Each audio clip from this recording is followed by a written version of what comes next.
Tonight, severe repercussions. There will be no longer a Nord Stream 2. We will bring an end to it. The economic impact of a major pipeline shutdown over the seemingly imminent Russian military invasion of Ukraine. Plus, censure backlash. Republicans respond to the division within their own ranks. And blood money. They ended up getting very wealthy by doing deals with Beijing. The ongoing Winter Games in Beijing drawing attention to U.S. enablers of China's bad actors. All this and more tonight on Faith Nation.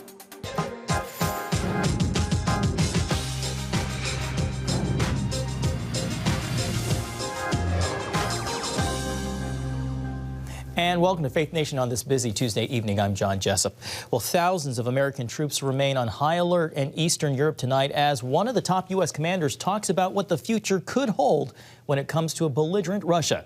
CBN's Brody Carter is following the ongoing crisis. Brody, as NATO allies are still busy working their diplomatic channels, tell us what's going on the front lines. Well, John, Lieutenant General Michael Kurilla, head of the 18th Airborne, talked about Russia and Ukraine today as threats of war intensify in Eastern Europe. On Capitol Hill, the Lieutenant General fielded questions from senators today about his nomination to take over Central Command before leaving for Eastern Europe. I think the challenge is obviously moving transatlantic with the number of forces we have. Our mission over there is to assure our NATO allies and deter Russian aggression against our NATO allies. I could not begin to speak for Putin's thoughts, but I do know I am very concerned about a Russian incursion and invasion into Ukraine. Now, Russia has been amassing troops outside Ukraine for almost a year. Even if Russia chooses diplomacy, top officials say the ongoing crisis could take months to resolve. However, some analysts believe Vladimir Putin is at the table merely to buy time to wrap up preparations for an invasion. French President Emmanuel Macron with the Russian president for 5 hours yesterday. While there were apparent propositions to ease tensions, Putin says it's too early to talk about that. He added those proposals could serve as a basis for steps moving forward as he keeps his intentions to himself. Now, Macron is also talking to Ukrainian President Volodymyr Zelensky, hoping to stabilize the situation. Back here in the States, the President Joe Biden meeting with German Chancellor Olaf Scholz ended with a promise to stop the Nord Stream 2 pipeline should Russia invade Ukraine. The pipeline is a major sticking point for Germany, which is heavily reliant on Russia for natural gas. Scholz agrees with Biden that they are unified in the steps moving forward. Lawmakers are close to voting on a severe sanctions package to deter Putin from war. They say talk of peace is good, although now is the time for action. We should have acted yesterday in imposing strong sanctions that will disconnect its banks, ultimately stop exports of technology, and provide more arms to the Ukrainians, as well as demonstrate our unity in NATO. When you amass over 100,000 troops, I don't know how he's supposed to walk that back, because the man is a thug and a huge egomaniac. The military standoff continues in Europe. Still, NATO allies are hopeful diplomacy could save Ukraine. John, back to you. All right, CBN's Brody Carter. Thank you, Brody. John Hardy is an analyst and manager of research for the Foundation for Defense of Democracies. He joins us now to continue the conversation about our top story. John, welcome. Both Russia and the United States ostensibly are still open to talks. Vladimir Putin and Emmanuel Macron, as Brody Carter just reported, spent 5 hours negotiating yesterday without any breakthroughs. What's Russia's endgame, John? Is Putin using diplomacy to buy time to strengthen his hand for negotiating, or a potential invasion? Thanks. John? It's great to be with you. I think it's certainly possible. Putin is just biding time, using the negotiations as a smokescreen, as you could say. But I think ultimately he would prefer to get what he wants without having to use military force, which even he knows, will be very costly. There's some indication he may underestimate those costs, but ultimately he knows whether it's in lives lost or the impact from the sanctions, there will be a high price to pay. So if he can extract his concessions without using military force, that'd be his plan A. John, speaking of high costs, estimates put Russian troops on the border with Ukraine somewhere between 100 to 130,000. That buildup recently expanded to include blood and medical supplies. If this is a bluff, it's a costly one. Do you see any scenario where Vladimir Putin does not invade? Well, I would want to be clear. It's my assessment, and I think the assessment of most analysts, that this is not a bluff. Putin is prepared to use force if he thinks he needs to, and if he thinks he has no other, viable diplomatic option.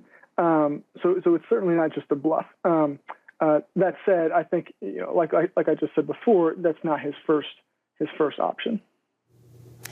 Well, President Biden yesterday warned of the possible shutdown of the new Nord Stream 2 pipeline. Notably, though, the German chancellor did not explicitly commit to that, though he did say the United States and Germany are absolutely united. John, can you talk about the significance of that pipeline, and is it enough of a threat to serve as a deterrent? Yeah, I think any package of deterrent sanctions should have cutting Nord Stream off in there. That should be part of the mix. Whether that alone is enough, I'm not so sure. It's at this point, it's kind of a sunk cost for the Russians. They've sunk, $11 billion into it. So either way, that money is gone. Hitting stuff like, the major banks, that to me, has more impact. John, we just have a few seconds left. Real quickly, the lawmakers in the United States here are close to a new, even more severe sanctions package against Russia. How much of a role will that factor into the equation? I think it's important to send that message of bipartisan and cross-government support. All right, John Hardy with Foundation for Defense of Democracies. John, thank you for making time to be with us today. Yeah, thank you. To the pandemic, the decline in COVID-19 cases across the country is leading to an easing of coronavirus restrictions. The governor of California is set to end a universal indoor mask mandate as soon as next week. 4 other states are set to lift statewide mask mandates in schools. It is a response to signs the latest COVID wave is declining. Connecticut, Delaware, New Jersey, and Oregon will halt requirements by the end of February or sometime in March. New Jersey Governor Phil Murphy called the move, quote, a huge step back to normalcy for our kids. New York's governor says she will make a decision on masks Wednesday. Well, tonight, the nation's Surgeon General is addressing a surge in mental health crises among America's youth due to the COVID-19 pandemic. At a Senate hearing, Dr. Vivek Murthy pointed to a string of factors impacting children's mental health, from social media that undermines a child's sense of self-worth to cyberbullying that enables any child anywhere to be tormented. The Surgeon General adding that the pandemic exacerbated all of those factors. All of these factors affecting youth mental health were true before the COVID-19 pandemic, but the last 2 years have dramatically changed young people's experiences at home, at school, and in their communities. It's not just the unfathomable number of deaths or the instability, it's also the pervasive sense of uncertainty and the nagging sense of fear. When we come back, the growing row in the ranks of the Republican Party.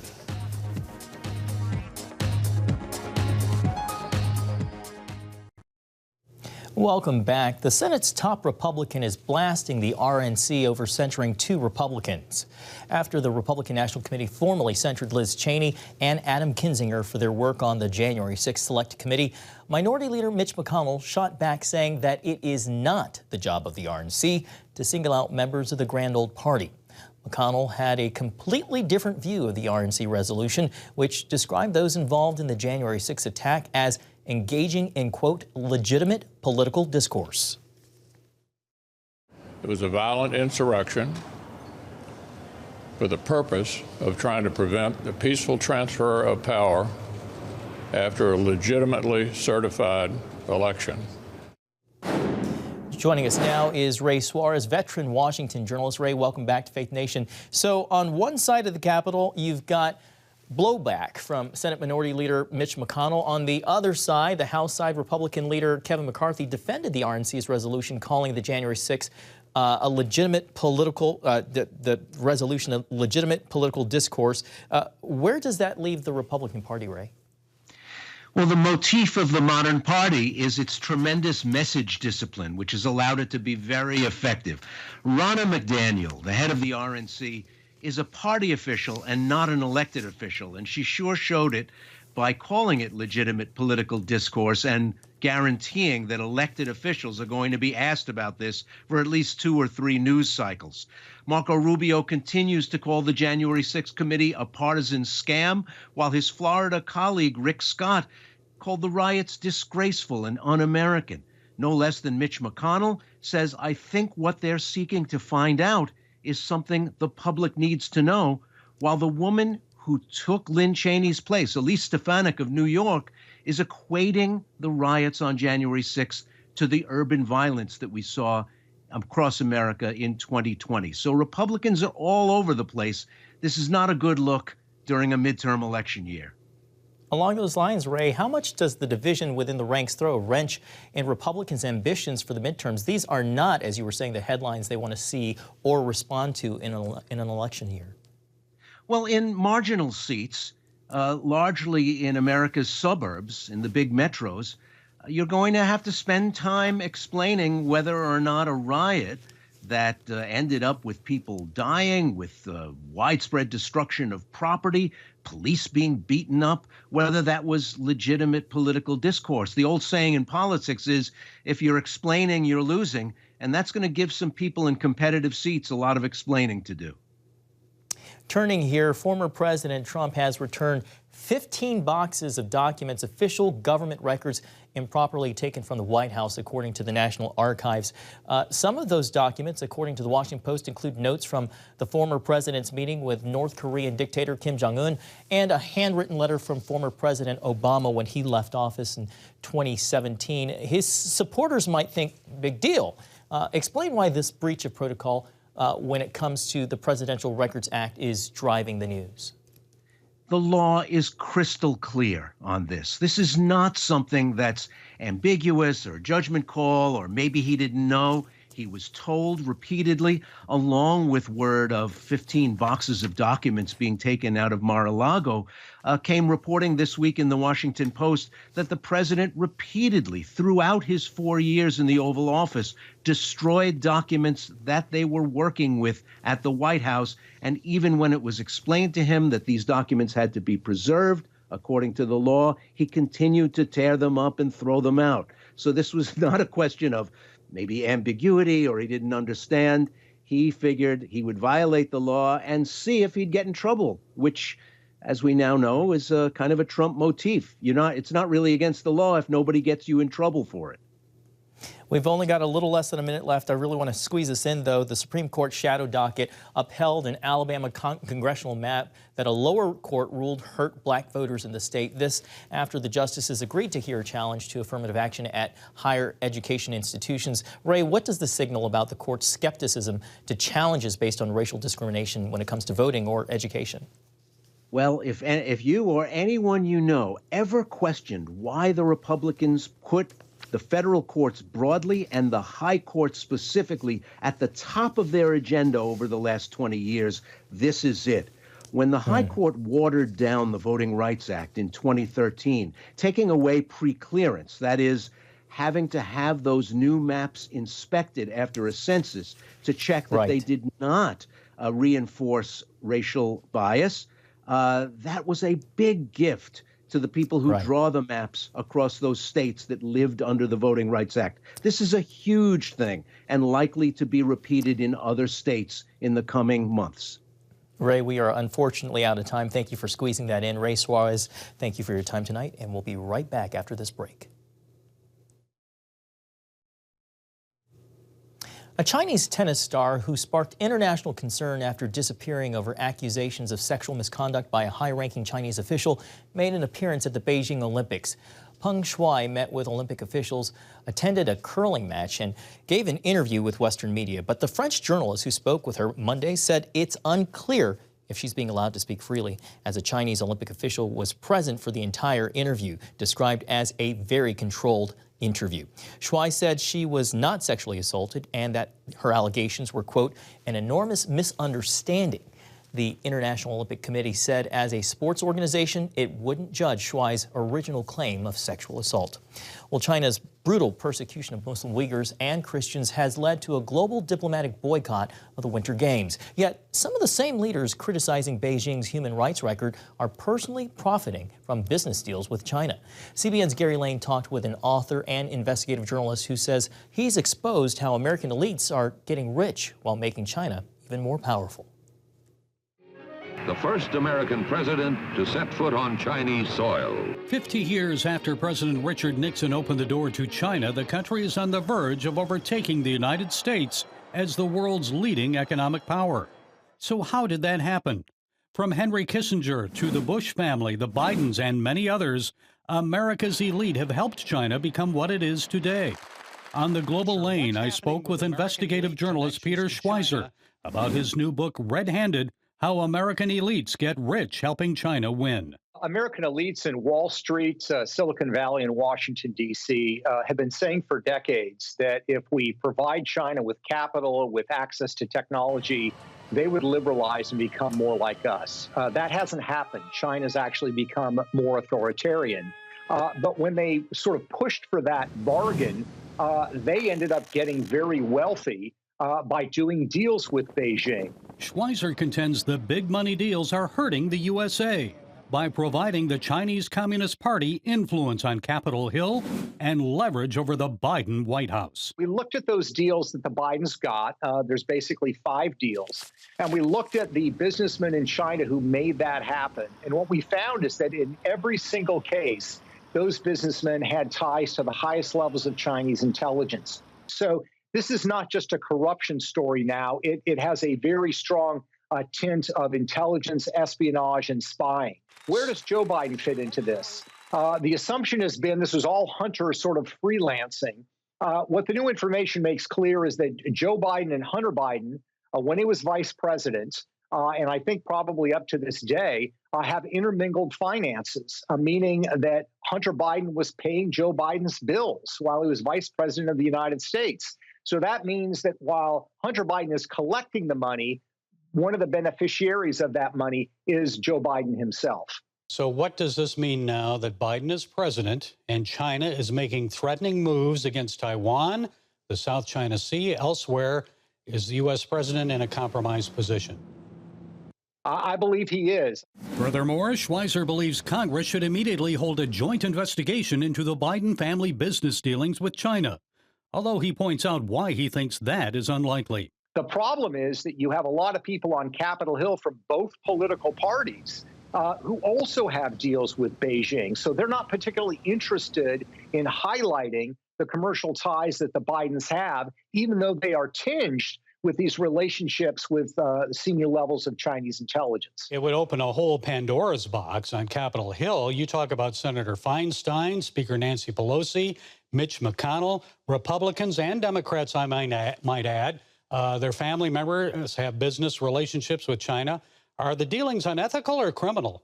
I don't know if they violate laws. I'm not a lawyer, but they're certainly highly unethical. I mean, look, you look at any of them, whether it's Mitch McConnell and his family's shipping business, by which all of their ships are built by the Chinese government. All the crews are provided by the Chinese government. The financing of the ships is provided by the Chinese government.